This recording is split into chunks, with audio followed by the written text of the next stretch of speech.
আমাদের সরস্বতী পুজোর রান্না বান্না হচ্ছে। এখানে কি রান্না আলুর দম করছে? হচ্ছে, এখানে আলুর দম হচ্ছে, এখানে পনির নবরত্ন হচ্ছে।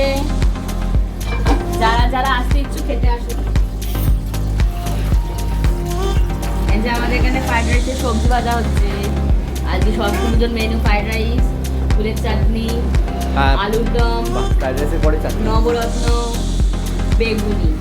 এই যে আমাদের সরস্বতী পুজোর বেগুনি হবে, তাই বেসন গোলা হচ্ছে, লঙ্কা কাটা হচ্ছে।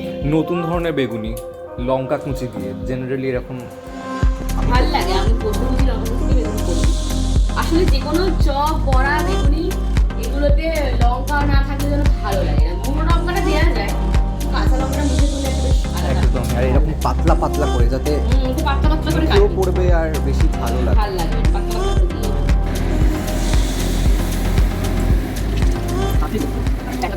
খাবি বলে হ্যাঁ, বেশ ভালো কি করছে। হয়েছে?